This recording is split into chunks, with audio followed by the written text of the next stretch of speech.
It's my honor to be here. There's a little kid inside of me. Little innocent girl.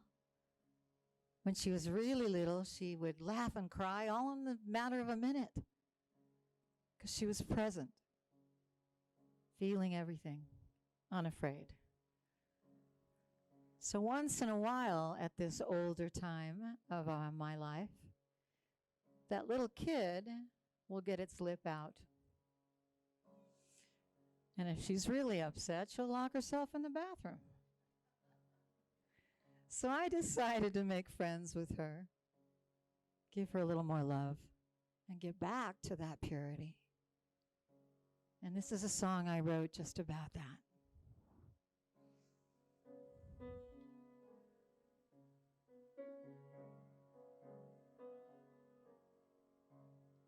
I'm making excuses again, trying my best to turn loneliness into a friend I can always embrace.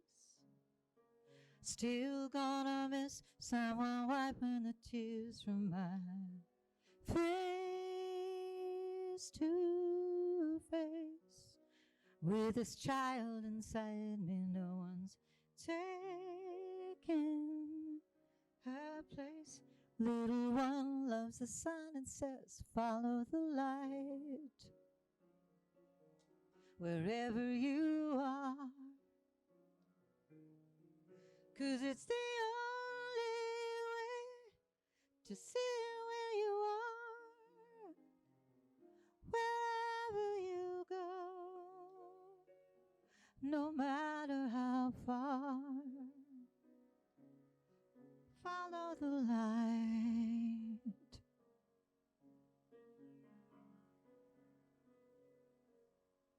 Well, I'm trying to live from the heart. It's a place that I always come back to. I might as well start there and save me some pain. For someone so smart, sure get my head headed back to me just the same. Nice to know that the answers are still as plain. Trade the pain for the laughter and follow the light. Wherever you are, 'cause it's the only way to see where you are. Wherever you go, no matter how far, far from the stars in the sky, or the light inside each other's eyes. All you need is to look with your heart and follow the light. Follow the light. Follow the light.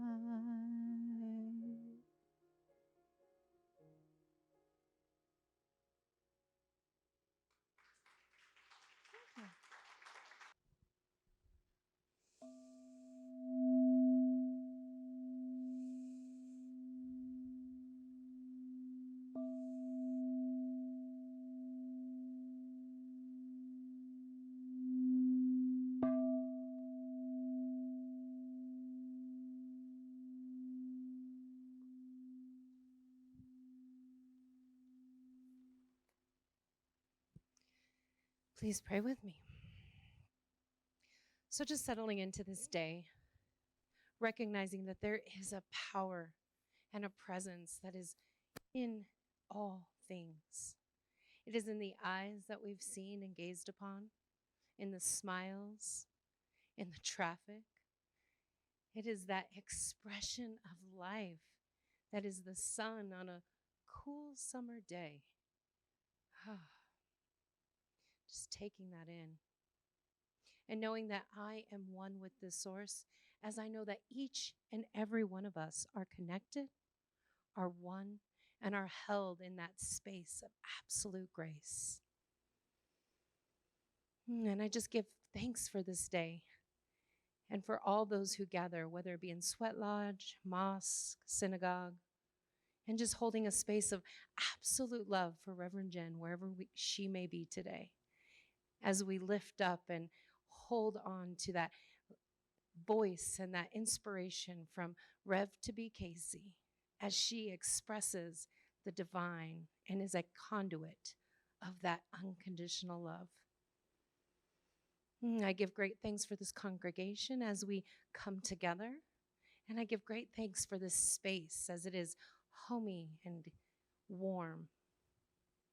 And it is in this space of connection that I simply let this go, allow it to be, and we affirm in one voice. And so it is. So your words of inspiration first come today from St. Francis of Assisi. A cat purring in your lap is more healing than any drug in the world, as the vibrations you are receiving are of pure love and contentment. And from Eckhart Tolle, everything that exists has being, has God essence, has some degree of consciousness. Everything is alive. The sun, the earth, plants, animals, humans are all expressions of consciousness manifesting as form. And from our founder, Dr. Ernest Holmes. Love is an essence, an atmosphere, which defies analysis, as does life itself. It is that which is and cannot be explained. It is common to all people, to all animal life, and evident in the response of plants to those who love them. Love reigns supreme over all. All right, welcome again. My name is Casey, minister to be, or Rev to be. Couple more years in the making, but my name is Casey Fight, and I am a practitioner in movement and studying to become a minister. I'm just going to try to keep saying that so that it'll be real, you know? It's kind of a weird thing, but also getting my master's in consciousness studies, and I'm just so grateful and humbled that Reverend Jen honored and allowed me to be here today with the community. So thank you so much. Great to see some friendly faces and new faces. So today I have the honor to talk about the furry, the fuzzy, the slimy, the scaly, and everyone else. So AKA the animals on our planet. And I thought I'd wear my print today, animal print. No animals were harmed in the making of this shirt. That's a foreshadowing for my talk today. So we all have the privilege to live on this planet, right? On this earth. Do we live in harmony on this earth? Who would say yes? Yes, no? We're working on it, right? It's a process for sure. So we have our animals, we have our plants, we have our water, we have all these amazing aspects of nature here on our earth. And I don't know about you, but my goal really is to live in harmony with our planet. So we believe here in the Centers of Spiritual Living with our teachings of Science of Mind that God is all there is. God is everywhere, and it's reflecting in all beings, all truths. So we can say those words, we can believe it, but how are we actually showing up? Are we actually acting and practicing and living in a way that honors the divine and living beings on this planet? So we're going to check into that today a little bit. We're going to dive into some of our biases, some of our misconceptions, our beliefs that may or may not support that. So are you guys willing to stay open today? Yes. Okay, great. Because some of this information might be like, oh, that's kind of uncomfortable, or I don't know about that. But I encourage you to stay open and have that open at the top, as our founder, Ernest Holmes, says, right? So for a long time, we as human beings thought we were the only intelligent species on this planet. Remember that, right? And then along came Google and the internet, and now we can research and find out so much more about what's going on in our world. So many of our animals are, I think personally, far more intelligent than we are. This intelligence that created us, the stars, the galaxies, the planets, created all of our animals as well.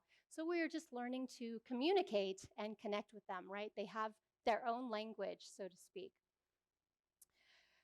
We also share the same DNA with many of those animals, and we have many, many common traits, so many more than we really think we have. So you guys ready to dive in? All right. I know I already asked you that. All right. So I love this quote by our founder, Ernest Holmes. He says, "We believe in the incarnation of spirit in everyone and everything, and that all beings are incarnations of the one spirit." And so, did you know that the cats and dogs are the most universally recognized animals on the planet? You probably did know that, right? So instead of just putting, a beautiful cat or dog, which I love those as well, I thought I'd put some different animals up here. This is my daughter, Grace, or she goes by Gray now, riding a horse, and also with her pet rats. Over on that last picture, there's 3 little rats all curled up and cuddled together. And people used to always say, "Rats? Oh my God," You think of those sewer rats, but these are called fancy rats. They're bred as pets. Unfortunately, they have a very short lifespan of like 2 or 3 years. So we went through 4 of them in about 3 years. It was heartbreaking, but that's also part of why children have pets, right? To kind of learn this cycle of life. So I want to share with you what environmentalists call anthropocentrism, which is basically human speciesism. It's basically saying that we are supreme or we are the higher race over animals. And environmentalists are really working on educating us so that we can understand instead that we can be more ecocentric, that we as humans can be part of the planet, that we can live in harmony with the animals, with the planet, with the water, with all of the aspects on this earth, instead of just thinking that we're here to dominate and to control. I thought that was really powerful. That's a tricky word, but essentially it's saying that it doesn't need to be that way anymore. We have choices. We can give back. We can make a difference. We can live in harmony together. So one thing I like to reflect on is that for me personally, I grew up in a religion that really taught me that God was up in the sky. He had this big white beard. He sat there and judged me and basically determined whether I was going to go to heaven or hell, right? Well, as a kid, I had a lot of trauma, and I felt like I was already in hell. So I was not going to listen to this guy. So I essentially rebelled against it and found our teachings of Science of Mind to be able to see God in everyone and everything. So I was able to shift my beliefs. And I think many of you here and those watching online probably had a similar experience, right? We've been able to change our beliefs and see things differently. So again, I want you to be open-minded about that. And if we can change our beliefs about this supreme divine spirit energy, then we can probably change our beliefs about animals as well. You guys good? Still with me? Okay. I like to ask for feedback, can you tell? So my next question for you is, do you know what this animal is? It looks kind of funny, doesn't it? It looks like an armadillo. It's a pangolin. It's a pangolin. I had never heard of a pangolin until I was kind of asked to do this talk. So this pangolin has reptile-like scales. It can curl up in a ball and look like a roly-poly bug. It's essentially a large anteater-like animal that eats termites and ants, found in Asia, found in Africa. It has no teeth, but it has laser-sharp claws that can dig into the earth and essentially find its food. They live in trees or underground. And this pangolin is the most hunted animal in the world. So in January of 2020, it made the endangered species list. So now it's protected and we can't hunt them anymore, which I think is a great thing. Only 5% of the US population actually hunts. So it's a pretty small population, right? But it's still completely legal in many national parks and forests and land throughout our country. But actually hunting is really a violent form of recreation, right? We used to have to hunt to survive. 100,000 years ago, people were hunting, right? They needed that to survive. Now we have Google. We can just look things up and order our food, and it shows up at our doorstep. We don't have to be out there hunting, right? So the reason I bring that up is again, this quote. I really want you to open your mind to the thought. This quote can be a little mind-bending, but it says, there is no truth. Truth, rather, was a social construction and wanted everybody to, and what anybody actually called truth was simply what some culture somehow had managed to convince its members was truth. This is a mouthful quote. So somebody, think of cult leaders, right? This is the truth, and they convince everybody that that's their truth. We all live in cults. But there's actually no actual existing given real thing called truth. Everybody has a different truth. So this is by Ken Wilber, and it may seem really out there. Again, I'm getting a degree in consciousness studies, right? I'm learning some really out there things. But when you start to think about it, what was once my truth is no longer my truth. I used to believe in this man in the sky judging me. Now I believe that God is in me instead of me being a bad person. So that is a truth that I personally shifted, and that I believe that we can all shift. So back to hunting. We don't really hunt anymore. But Jan Dizzard of the Center of Human and Nature, she says there's 4 core reasons why we hunt. Number 1 is to experience nature as a participant. 2, to feel an intimate and sensual connection to a place. 3 is to take responsibility for one's food. And 4 is to acknowledge a kinship with wildlife. Now, do you think you can do all 4 of those things without hunting? Yeah, of course, right? So I want you to take that same mindset when you start thinking about the animals that show up on your plate, right? Or that are in the grocery store. So our actions have an impact. We'll get to a little bit more of that in just a moment. With this quote, again, I love it, says, when I look into the eyes of an animal, I don't see an animal, I see a living being. I see a friend, I see a soul, and that's by Anthony Douglas Williams. And that is me 100% to the core. Whenever I see animals, they're suddenly my best friend. They're my children. I want to take care of them and love them and hold them. So dolphins are really known as an animal that people like to connect with, right? They're very intelligent. You always see people posting their pictures of them kissing the dolphin or swimming with the dolphin, right? And there are 38 different species of dolphins. And one of my classes that I'm taking right now, it's called Psi Research. It's the research of parapsychology or paranormal phenomena. So we're talking about near-death experiences, out-of-body experiences, clairvoyance, remote viewing, all these really fascinating topics that are beyond our senses. And there's a lot of research done over the years, but it's also a little bit hard to track at the same time. So I want to tell you about my professor. His name is Jeffrey Mishlove. He just received an award, like a $500,000 award for having the #1 paper on out-of-body experiences out of 30 contestants this year. He has a PhD from Berkeley in parapsychology. He's the only one ever in the United States from an accredited college with that degree. So this man is a genius. He's got an amazing YouTube channel, newthinkingoutloud.com, I think is what it is. So if you want to check him out.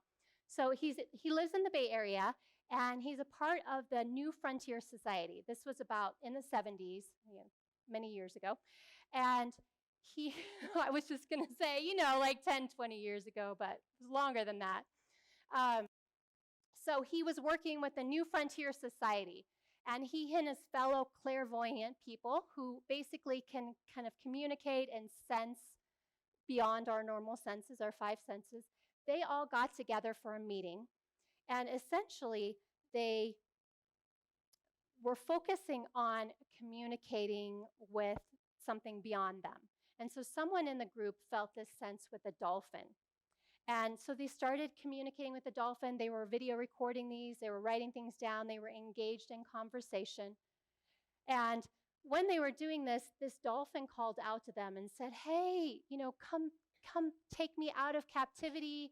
I'm isolated, I'm by myself, I'm not feeling well." And there was this whole communication among this group with this dolphin. So when they were done with the session, they picked up the phone, they called Marine World Africa USA in the Bay Area in the 70s. That's somewhere I actually went because I grew up in that area. And they called and they said, "Do you have a dolphin there?" And when they were in that remote viewing conversation, the dolphin's name was something like D or Don or D or something like that. They weren't exactly sure. But when they called up, they actually found that there was a female dolphin there. Her name was Don D. And she was sick. She was isolated. She was not with her family. If you know much about dolphins, they live in packs. They need to be together to feel mentally well and healthy. And this dolphin was really having a hard time. So they were like, okay, wow, that they received this communication about this dolphin. So what the group did is they weren't on site, but they planned to send messages to this dolphin through telepathic or clairvoyant communication.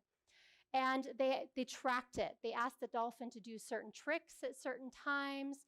They had video cameras on site and where they were at, and they had it all synced up together, did all this research. Well, guess what? This dolphin got better. This dolphin started healing from whatever they were sick with, and the dolphin actually became the star of the show, really like doing the tricks and making a big splash, right? Pun intended there. So that was pretty fascinating. I mean, that just shows you how we can communicate with the animals. They're very intelligent human beings. So I thought that was really powerful. So I want to share with you next about Julia Butterfly Hill. Does anybody remember her? Yeah? No? Again, back in, I think, 70s or 80s, I was going to talk a lot more about her, but that would have us here for like an hour. But anyways, she climbed up a tree that was called Luna and lived there for 2 years on this tree up in a platform. So she was, just out of college, I believe. This was in Northern California. There's a theme here today, in Humboldt County. And she lived there for 2 years as an environmental activist to not let the tree get taken down. So she's done a lot of work. And the reason I brought that up is I love her definition of ahimsa. And I'll tell you more about ahimsa in a minute. She says, the definition of ahimsa is to live so fully and presently in love that there is no room for anything else to exist. And she's probably in her late 40s now. You can look her up, but she's been an amazing environmental activist all these years.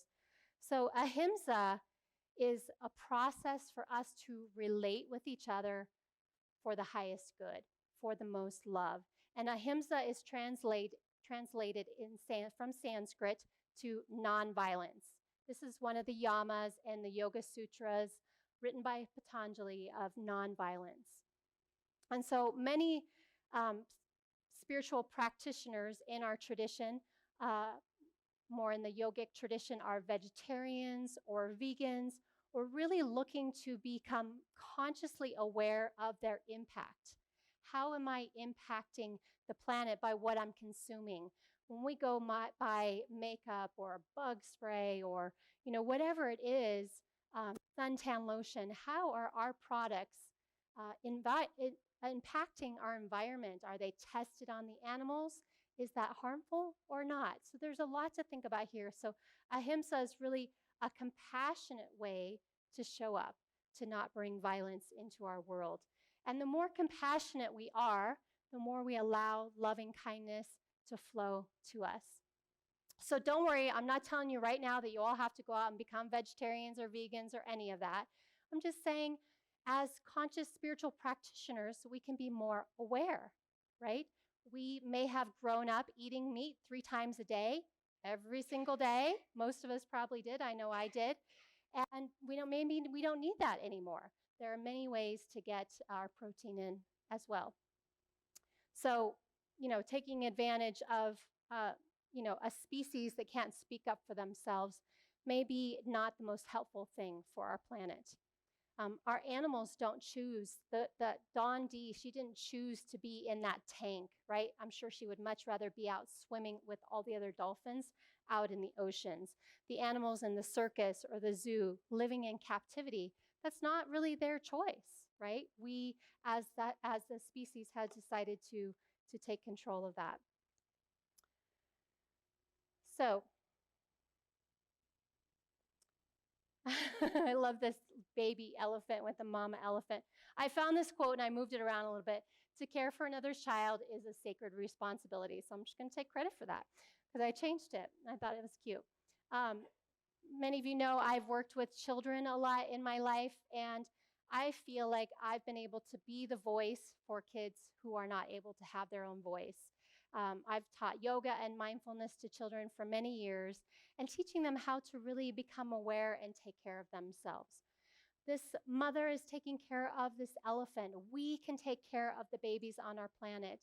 Did you know that we are the only species who consumes another species' milk, right? Like we can do soy milk or oat milk. There's oat milk is new, right? Rice milk. There are so many options. So we can take care of the other beings on our planet.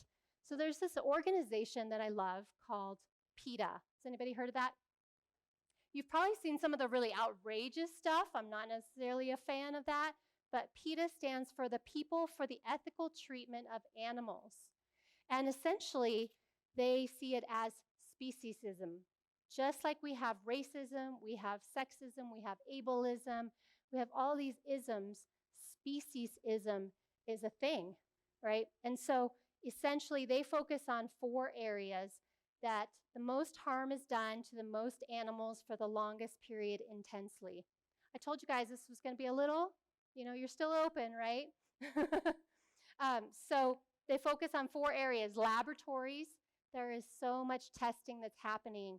I told you about my daughter's rats, right? Rats are tested in laboratories like crazy. Do you know why? Because their DNA and their brain mimics humans the most. I mean, they are so much like us. So that's why we test on them. That makes me really sad. So laboratories, the food industry, clothing trade, and entertainment. So those are the 4 areas that they're really focused on. And again, we as humans kind of use the reasoning that we are the dominating species, that we can control them and develop. Think about our world. We're trying to develop the world so much. How about we don't develop it and just live with the animals in the world the way it is? So when you think about your cat, your dog, Dawn read that beautiful quote about the cat. I got to read that again. A cat purring on your lap is more healing than any drug in the world, as the vibrations you are receiving are of pure love and contentment. So when we think about that cat, that dog, my daughter's rats, like the animals in our lives, don't we just love them so much? We know that they feel pain, that they feel joy, they hear, they smell, they sense just like we do.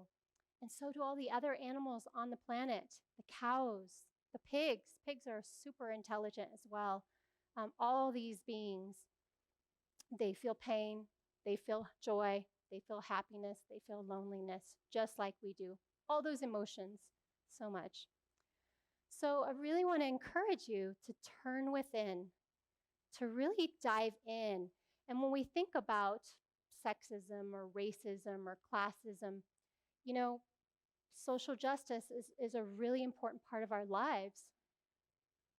Examining our beliefs and our biases of how we grew up in those areas is just as important around our planet, around our animals, because, we're not exactly a renewable source here on this planet, right? We like to think we are, but we really don't know exactly. So taking that time to really turn within, to look at your underlying beliefs, and just to question, does this serve me? Is this helpful? Is there more that I can learn? What can I do to maybe change a little bit of my behavior? So many of the things I've talked about today also to help us with our physical health, right? We're all aging. There's no way to get around that. And our bodies are consuming and taking in all the things that we take in. So our health is at stake as well. Take a deep breath in and out. That was more for me than you. So I love this. The strongest animal in the world is vegetarian. Did you know that? Pretty cool, the gorilla. And this quote by Jim Rohn, for things to change, you must change. For things to get better, you must get better. So our planet is waking up. We are waking up. Maybe just a little bit, one step at a time, one day at a time. We can make these changes. We can become more aware. I know when I go out to, maybe I need a new pair of shoes, I intentionally look for the fake leather instead of the real leather. Or if I'm buying a new sunscreen, I look to see if it's been tested on animals or not. So I can choose. Sometimes I pay the price of paying more, but I know that that's helping our planet. Because where we put our money, where we put our time and energy, we're voting for what our future is going to look like. I'm really passionate about this because I want my daughter to grow up in a world, and possibly her children, if she has them, to still be here, to have a better world, right? So oftentimes, none of us, I believe, in here are intentionally hurting animals or cruel to them, but sometimes we're not intentional about how we're actually showing up at that grocery store. Maybe you do need that meat or that eggs or protein, but can you buy the cage-free versus the cages? Can you look into learning more about what it actually would be to eat less meat? There's like Meatless Monday is kind of a hashtag that's gone around, right? It's just about consuming a little bit less. So I've been a vegetarian for about 20 years, and that started around the time that I got clean and sober 20 years ago as well. I just really wanted to like flush everything out of my body. And, you know, back then people would always say, well, how do you get your protein in? Like we were so ingrained that it's only through animal protein. Did you know like spinach has a ton of protein? Spinach has a ton of protein, peanut butter, nuts, there's so much in there. So I'm not going to go into all that, but I do encourage you, if you have Netflix, to watch the documentary Game Changers, or to just Google whatever streaming service you use, a documentary. There's so many of them out there. Game Changers has got really cool information about the strongest man on our planet. He's a vegetarian. He's this huge bodybuilder guy, and there's all this stuff in there of him pulling these insanely heavy things. Really strong guy, vegetarian. He might even be vegan. I'm not sure. I'd have to double check that. So there's a lot out there. So I encourage you to really dive in, listen to spirit, find out how you can be more conscious. We live in an instant gratification world. It's like, oh, I want this, I want that. And we're just like moving on to the next thing and the next thing instead of slowing down and really being aware of what we're consuming or how we're showing up. I don't want to feel like I'm on a soapbox, like telling you guys, you got to treat the animals better. But we do have the opportunity to make this world a better place. As a kid, yes, I went to Marine World Africa, USA, and I loved seeing those whales and the dolphins, but I didn't know any better. I was taken there by my parents. Now, I wish those dolphins and those whales were out free, out in the oceans where they belong. But we use them for entertainment, and we don't have to. So maybe you don't have the energy to like start petitioning and going out there and trying to free all the dolphins in the world, but maybe it's just not going there, you know, not going to that zoo. I mean, there are many of those organizations that are trying to make a difference, but we can probably make a bigger difference by doing our research and seeing how we can make a difference in the world in a different way. So let's take a deep breath in. That's a lot. And I want to bring this all back to God is in everything. Right here, right now, in this moment. This is not a place to beat ourselves up for previous behavior. We've all done things. We're all growing. We're all changing. But right now, Spirit, God, Divine, is in the moment, in each and every moment. And as we move to the grocery store, as we get out there into the world, we can take the time to slow down, to be more mindful about what it is and how we're showing up with the animals. Maybe it's adopting a pet at the local shelter. That's actually where we adopted our rats, from the local shelter in Denver. Maybe it's taking a neighbor's dog for a walk, spending time and really honoring the divine in our furry friends, in those caterpillars that are, or the worms on the sidewalk, just noticing that God is in every single being, whether it's human or sentient beings. I don't know about you, but when I see the little worms, I don't step on them, I walk around them. I'm the one who's getting the glass with the spider and taking him outside. I don't want to kill that spider. He didn't do anything to me. I'm kind of scared of him, but he can just go live over there now. So all these little small actions can make a difference. So I'd like to invite you to move into prayer with me. Prayer practitioners, if you like, you can stand and just close your eyes and turn your attention inward.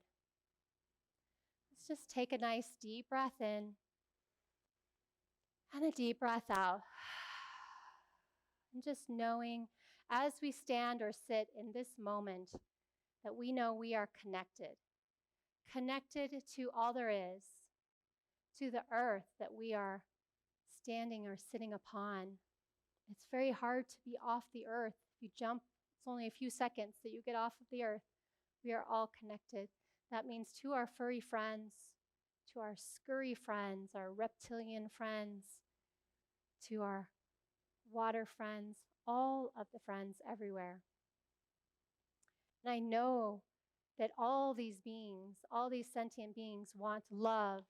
They want peace and freedom just as we do. And I know that we are connected. We are one in this moment and each and every moment. And I know that this time together we've had today is a blessing, that we have opened our minds to slow down, to consider our actions and how they impact the animals in this world. We do this with love and kindness for ourselves, for each other, honoring each other's choices, practicing ahimsa in whatever way works best for us, and that we are feeling this love and connection. I know that this is what brings peace into our own hearts so that we can share that peace and love with others. And it is so good. And it is with great gratitude for this time together to pray, to connect, to be here with all of you, for us to be here for each other and for our furry friends, that I am so grateful. And so knowing that this prayer, that this time together is blessed, we can release this out into the universe. There is nothing to do. It is already said, it is already done naturally with ease and grace. And so we can let this go, and together we can say, and so it is.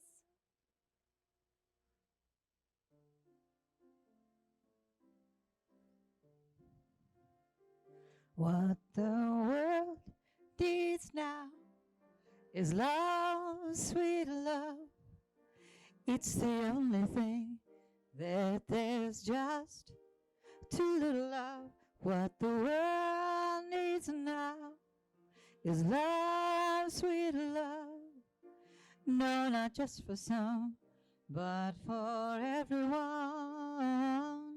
Lord, we don't need another mountain.